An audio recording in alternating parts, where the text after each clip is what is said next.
Hello everyone, welcome back to the channel. और आज है 3 दिसंबर 2023। जैसा कि पिछले 10 दिनों में एक भी वीडियोस नहीं आए हैं, बट आज से 1 दिसंबर और 3 दिसंबर के बीच के जितने भी न्यूज़पेपर आर्टिकल्स इंपॉर्टेंट आए हैं मैं उनको कवर करने वाला हूँ इसी वीडियो में। और कल से ये वीडियोस रेगुलरली अल्टरनेट डे पे आते रहेंगे। तो चलिए स्टार्ट करते हैं फ्रॉम 1 दिसंबर 2023 की न्यूज़पेपर एनालिसिस से। सो पहला न्यूज़ है Panagariya to head 16 finance commission. तो यहाँ पे एक फाइनेंस कमीशन एक बॉडी होती है जो सेंटर और स्टेट के बीच में टैक्स का डिवोल्यूशन कैसे होगा उसको डिटरमाइन करने का फॉर्मूला बनाती है। 15th फाइनेंस कमीशन के बारे में आपको पता होना चाहिए, जो जिसके चेयरमैन थे NK सिंह, और 16th फाइनेंस कमीशन को हेड करेंगे ये न्यू चीफ। अब आपको फाइनेंस कमीशन के बारे में कुछ जानकारी पता होनी चाहिए। पहला कि ये एक कॉन्स्टिट्यूशनल बॉडी है। आर्टिकल 280 ऑफ द कॉन्स्टिट्यूशन के अंदर एक क्वासी जुडिशियल बॉडी है जिसे प्रेसिडेंट ऑफ इंडिया बनाते हैं, और इसके मेंबर्स होते हैं चेयरमैन और 4 अदर मेंबर्स होते हैं। इनका टेन्योर होता है प्रेसिडेंट के स्पेसिफिकेशन पे, रीअपॉइंटमेंट भी एलिजिबल है। तो first finance commission, second finance commission और करंट 15th फाइनेंस कमीशन के चेयरमैन कौन थे? NK सिंह। और नए आ गए हैं 16th फाइनेंस कमीशन के चेयरमैन फनगड़िया। तो आपको finance commission as a constitutional body के बारे में पता होना चाहिए, along with their functions and structure. Hope you get this first article. Let's move to second article है Aadhaar linked pay made mandatory for MG NREGA workers. तो यहाँ पर आपको 2 चीज़ जानना है, MG नरेगा के बारे में पहला, और दूसरा जानना है कि डिजिटलाइजेशन जो हो रहा है वो कैसे पेनिट्रेट कर रहा है even at the manual work. यहाँ पे कोई भी दिमाग वाला काम नहीं है, ये प्योर लेबर वर्क है MG नरेगा, और वहाँ भी किस तरीके से डिजिटल इकोनॉमी को प्रमोट किया जा रहा है। तो ये वहाँ से इस पर्सपेक्टिव से ये आर्टिकल इम्पोर्टेंट था। Moving on to the next article. तीसरा है 2023 ख़त्म हुआ है। प्राइम मिनिस्टर नरेंद्र मोदी ने मन की बात का लास्ट एपिसोड रिकॉर्ड किया था संडे को। उन्होंने उसमें कुछ इंडिया के अचीवमेंट्स को हाईलाइट किया है फॉर 2023, जिसमें से पहला है कि ग्लोबल इनोवेशन इंडेक्स में इंडिया की improved ranking, women reservation bill का पास होना, स्पोर्ट्स में जैसे कि एशियन गेम्स में इंडिया ने फर्स्ट टाइम 100 मेडल्स को क्रॉस किया है, ये एक अचीवमेंट है। ऑस्कर, नाटू को ऑस्कर मिला है और एलिफेंट विस्परर्स को 2 ऑस्कर्स मिले हैं। और उन्होंने vocal for local, Chandrayaan 3, Oscar, Paris Olympics जो 2024 में होने वाले हैं उनके लिए बधाई देते हुए देश को एनकरेज किया है। ग्लोबल इनोवेशन इंडेक्स में इंडिया की रैंकिंग 40 हो चुकी है, तो इसके बारे में भी। और इस साल highest number of Indian university को क्वेस एशिया यूनिवर्सिटी रैंकिंग में ऐड किया गया है। AI टूल भाषिनी के बारे में भी बताया गया है, जिसमें से लाइव थे इवेंट्स जो भी हो रहे हैं, लाइव इवेंट्स, उसको एक लैंग्वेज से दूसरे लैंग्वेज में लाइव ही ट्रांसलेट किया जा सकता है। और उन्होंने एक स्कूल के बारे में मेंशन किया है जो कि आदिवासी स्कूल है झारखंड का। ठीक है, तो ये एक ग्राउंड स्टोरी हो गई। तो आपको इस तरीके से जो भी ये इंडिया 2023 का रैपअप था PM मोदी मन की बात को, उसका एक शॉर्ट नोट्स बना के रखना। चलिए moving on to the next article. इसमें ये कहा गया है कि ये जो सुप्रीम कोर्ट के जो जजमेंट्स होते हैं वो इंग्लिश लैंग्वेज में होते हैं, तो उसका ट्रांसलेशन वर्क चल रहा है टू द रीजनल लैंग्वेजेस। तो उसकी जो स्पीड है वो 2023 में अच्छी बताई गई है। ठीक है, next, lemon grass mint spread scent of change in Odisha. तो एक्चुअली क्या होता है कि डाइवर्सिफिकेशन ऑफ एग्रीकल्चर बहुत इंपॉर्टेंट है in order to increase the income of the farmer. तो एक मिशन है अरोमा मिशन CSIR का, वहाँ से कुछ न्यू क्रॉप्स को इंट्रोड्यूस किया जा रहा है to increase the income of the farmer, जैसे कि फ्लोरिकल्चर को और एरोमेटिक क्रॉप्स को बढ़ावा दिया जा रहा है, लेमन ग्रास और मिंट जैसे। तो hope you get this article. आगे बढ़ते हैं। Pendency down but petitioner disappointed in many cases. Actually supreme court में बहुत सारे बड़े बड़े जजमेंट्स थे, ठीक है, पेंडिंग थे कई सालों से। अब उनमें पेंडेंसी उनकी कम हो चुकी है, लेकिन जो पिटिशनर्स थे उनके जो प्रॉब्लम्स थे, जो इश्यूज थे, वो रिजॉल्व नहीं हुए हैं, उससे वो लोग डिसअपॉइंटेड हैं, ठीक है। तो आगे बढ़ते हैं, नेक्स्ट आर्टिकल। इसरो ने 1 जनवरी को एक अपना एक्सपोसैट नाम से सैटेलाइट लॉन्च किया है, जिसका काम होगा study x-ray emitted by the phenomena in space and their polarisation from earth orbit. तो ये काम हुआ, ठीक है। एक्सरे क्या होता है, इलेक्ट्रोमैग्नेटिक रेडिएशन क्या होता है, पल्सर्स क्या होते हैं, ठीक है। तो इसके बारे में आपको पता होना चाहिए, जो कीवर्ड्स यहाँ पे मेंशन्ड है। एक पहला एडिटोरियल था गवर्नमेंट ओटीटी ओवरसाइट। तो ओटीटी प्लेटफॉर्म्स के लिए भी गवर्नमेंट अब रूल्स ला रही है ताकि ओटीटी प्लेटफॉर्म्स पे भी ओवरसाइट किया जा सके, ठीक है। तो इसके बारे में कुछ कुछ चीज़ें बताई गई हैं, ठीक है। डिजिटल कंटेंट और मैंडेटरी रजिस्ट्रेशन होना चाहिए, 3 टायर रेगुलेटरी सिस्टम होना चाहिए, और भी आप अगर इस जिस्ट को भी पढ़ लेंगे तो ये आर्टिकल आपको पूरा अच्छी तरीके से समझ में आ जाएगा। तो नेक्स्ट आर्टिकल, ये सेल्फ रीड आर्टिकल था, फ्लड एंड प्रिवेंटिव मेजर्स, ये डिज़ास्टर मैनेजमेंट का इंपॉर्टेंट आर्टिकल, तो आप इसको पढ़ सकते हैं। चलिए बढ़ते हैं आगे 2 दिसंबर के न्यूज़पेपर एनालिसिस में।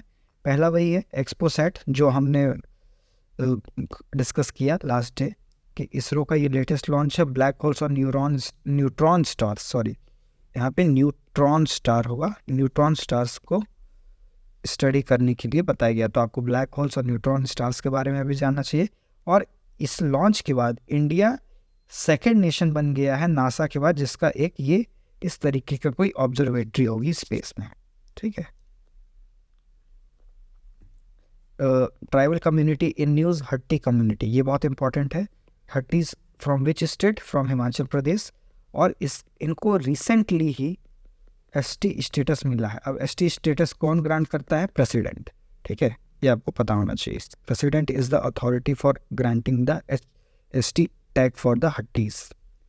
Moving on to the next article, इसमें बताया गया है कि इसरो के फ्यूचर मिशंस क्या है। तो उनमें से मोस्ट इंपॉर्टेंट है गगनयान। गगनयान में क्या किया जाएगा, कुछ एस्ट्रोनॉट्स को स्पेस में भेजाएगा और एक कम्प्लीटली इंडिजिनस मिशन होगा, ठीक है। तो उसके ट्रायल्स अब मेन इंपॉर्टेंस होंगे फॉर इसरो फॉर 2024, और इसका लॉन्च स्केड्यूल है 2025 में, ठीक है। नेक्स्ट आर्टिकल चलते हैं। India in 2023 strides in climate action, criticism of conservation. India ने एक्चुअली 2 लॉ पास की हैं, फॉरेस्ट कंजर्वेशन एक्ट और बायोलॉजिकल डाइवर्सिटी एक्ट। तो इसमें ये बताया गया है कि इंडिया के जो क्लाइमेट एक्शंस हैं, जैसे कि एमिशन इंटेंसिटी का घटना और फॉरेस्ट राइट्स अमेंडमेंट और बायोलॉजिकल डाइवर्सिटी एक्ट का डाइल्यूशन होना, ये दोनों डिस्कस किया गया है इस आर्टिकल में। तो आगे बढ़ते हैं। India Pakistan exchange list of nuclear installation. Actually एक प्रथा रही है कि इंडिया और पाकिस्तान अपने अपने न्यूक्लियर वेपन्स की जानकारी एक दूसरे को 1 जनवरी के दिन ही देंगे, और ये प्रथा 1991 से चली आ रही है और 22 अब तक ये अनब्रेकेबल है। ये हमेशा से इस पैक्ट को फॉलो किया जा रहा है। तो जहाँ पे हमारा हॉस्टाइल रिलेशन है अपने इमीडिएट नेबर पाकिस्तान से, वहीं पे एक होप भी दिखती है कि in future if both country wants we can agree on some ground points, okay. So moving on to the next. Japan में बहुत सारे अर्थक्वेक आए हैं 24 आवर्स के बीच में, तो इस वजह से सेस्मोग्राफिक मैप जो है वर्ल्ड का, वो इम्पॉर्टेंट हो जाता है। तो ये एक फॉल्ट लाइन वाली प्लेट है, इस प्लेट के पास आपको अर्थक्वेक दिखेंगे जो तो ये जापान का लोकेशन ये रहा। तो यहाँ पे ये फॉल्ट लाइन लाई करती है, इसलिए जापान में हमेशा अर्थक्वेक और सुनामी का खतरा बढ़ा रहता है। तो hope you get this graph from where we can understand about the movement of plate tectonics and the correlation with the earthquakes. Moving on to the next article. यहाँ पे इंडिया कोरिया के defence cooperation के बारे में बताया गया है कि कैसे आर्मी चीफ का जो विजिट है कोरिया में, और इंडिया और कोरिया के बीच में जो एक टेक्नोलॉजिकल और इंडस्ट्रीज रिलेशन है वो कैसे बढ़ाया जा सकता है डिफेंस सेक्टर में भी। तो कौन कौन से चीज़ों का फ़ायदा ले सकता है इंडिया और कोरिया इस कोलैबोरेशन को बढ़ाने के लिए, और क्या चैलेंजेस हैं, तो उसको इस आर्टिकल में डिस्कस किया है। Hope you have got this article. आगे बढ़ते हैं। आरबीआई गवर्नर का रोल 1991 क्राइसिस में। तो पर्सन इन न्यूज़ में एस वेंकटरमन है। ये आरबीआई गवर्नर थे जब 1991 में क्राइसिस हुआ था, और इनके बोल्ड स्टेप्स की वजह से हम आज काफ़ी हद से हमारा ट्रेड इम्बैलेंस जो हो गया था, और जो इन्होंने गोल्ड गिरवी रखने का जो फैसला लिया था वो काफ़ी कारगर साबित हुआ। तो इनकी अभी डेथ हुई, तो पर्सन इन न्यूज़ में ये इम्पोर्टेंट है, तो इनके बारे में आपको जानना चाहिए। आगे बढ़ते हैं।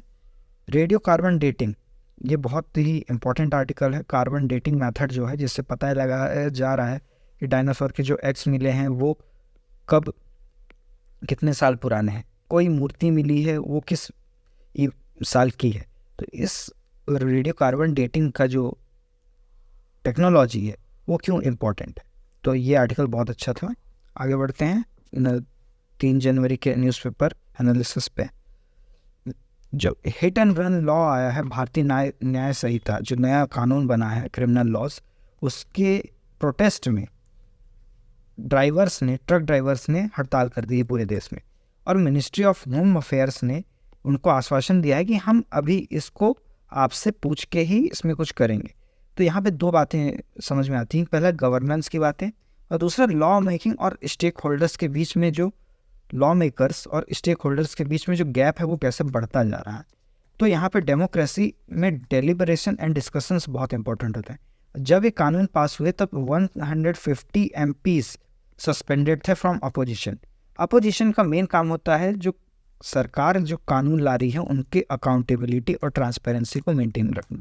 जब वो सारे सस्पेंडेड रहेंगे तो ये वॉइस वोट से पूरा ये पास हो गया, कोई डिस्कशन नहीं हुआ, कोई डिलिब्रेशन नहीं हुआ, कोई भी प्रॉब्लम होती तो उसके बारे में डिस्कस ही नहीं किया गया। तो यहाँ पे आपको गवर्नेंस का स्ट्रक्चर और डिमिनिशिंग पार्लियामेंट्स रोल का भी एक अच्छा उदाहरण है कि इस बिल को पास हुए 3 दिन भी नहीं हुए और इसके खिलाफ प्रोटेस्ट होना शुरू हो गए।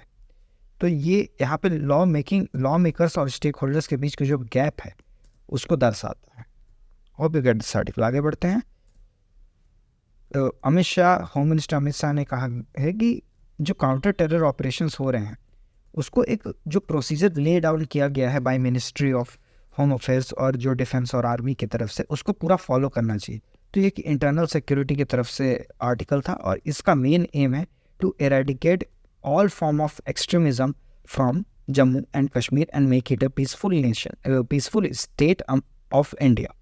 ओके, तो आगे बढ़ते हैं। नेक्स्ट आर्टिकल है दारियन गैप। एक्चुअली आपने अभी मूवी सुनी होगी डुमकी के बारे में, उसमें ये बताया गया कि कैसे इलीगल माइग्रेशन हो रहा है थ्रू पनामा और Mexico to the United States. तो एक रिपोर्ट आई है जिसमें ये कहा गया है कि दारियन गैप जंगल जो है वहाँ से लोगों का क्रॉस करना इलीगल इमिग्रेंट के थ्रू वो रिकॉर्ड नंबर पे हाई हो गया। यानी 5 लाख लोग 2023 में ट्राई किए हैं इस चैनल को क्रॉस करने में। तो ये प्लेसेस इन न्यूज़ के पर्सपेक्टिव से भी इम्पोर्टेंट है। और दूसरा, ये जो इलीगल इमिग्रेशन का जो क्राइसिस है पूरे ऑल ओवर द वर्ल्ड, उसका भी बहुत इम्पोर्टेंट हिस्सा है। क्यों ह्यूमैनिटेरियन क्राइसिस, क्या है लोगों की एम्बिशंस और एस्पिरेशंस जो उनको कंपेल कर रहा है अपने कंट्री को छोड़ने में और इस तरीके के इलीगल रूट अपनाने में, ताकि उनको अपनी जान की भी परवाह नहीं है और वो इस तरीके के एक्ट्स कर रहे हैं। तो think about it and let me know in the comments what you think, what are the aspirations of people who are trying to reach the first world country from third world country through such a dangerous route. Okay, moving on to the next. तो actually कुछ समय पहले बालासोर में train की भिड़ हो गई थी जिसमें से 250 से 300 लोगों की जान चली गई थी। अब लेकिन इस मिसहैप को रोका जा सकता था। एक कवच नाम का सिस्टम बनाया गया है, एंटी ट्रेन कोलिजन सिस्टम, जिसमें 2 ट्रेन आते ही आपस में अलर्ट हो जाएंगे और ऑटोमेटिक ब्रेक लग जाएगा। लेकिन ऐसा कहा जा रहा है कि वो सिर्फ 2 to 3% ही रेलवे ट्रैक्स में अभी तक अप्लाई हो पाया है। तो ऐसा क्या है कि जो उसकी कॉस्ट का क्या प्रॉब्लम है, तो वही सुप्रीम कोर्ट ने सेंटर से पूछा है कि हमें एक रिपोर्ट दीजिए जिसमें ये बताइए कि कौन कौन से आपने स्टेप्स लिए हैं to prevent this future train mishaps. So यहाँ पे आपको कवच के बारे में जानने की ज़रूरत है और क्या क्या प्रॉब्लम्स गवर्नमेंट फेस कर रही है to implement it at a alarming rate. उनको भी पता है कि ऐसे हादसे होंगे, लेकिन वो क्यों नहीं इम्प्लीमेंट कर पा रही है। तो इसके बारे में ये आपको कुछ दिनों बाद जजमेंट आएगा, तो इसके बारे में वापस से पढ़ लेंगे। आगे बढ़ते हैं।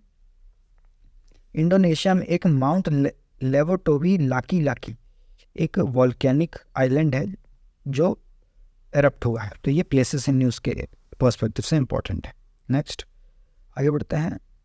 आज एक ही एडिटोरियल, थोड़ा इम्पोर्टेंट एडिटोरियल था, इसमें न्यूक्लियर ऑर्डर के बारे में बताया गया, कैसे यूनाइटेड स्टेट्स और यूएसएसआर के बीच में कोल्ड वॉर एरा से न्यूक्लियर स्ट्रेन चल रहा है। ठीक है, अब अभी रशिया और यूक्रेन के वॉर की वजह से यहाँ पे रशिया ने काफ़ी धमकियाँ दी हैं कि हम न्यूक्लियर पावर हैं, हम यूज़ कर लेंगे, और इस तरीके की जो जियोपॉलिटिकल टेंशन्स हैं उनके बारे में डिस्कस किया गया है, और कैसे ये लंदन क्लब, इनकी एक कॉन्स्पिरेसी थी कि अपने तक ही न्यूक्लियर पावर रखा जाए और दूसरे देशों को नहीं दिया जाए।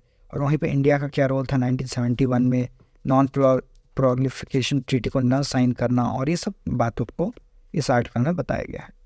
सो अब से ये इनिशिएटिव वापस से स्टार्ट हो रहा है। Please do like it and thanks for watching and do subscribe the YouTube channel. Thank you so much.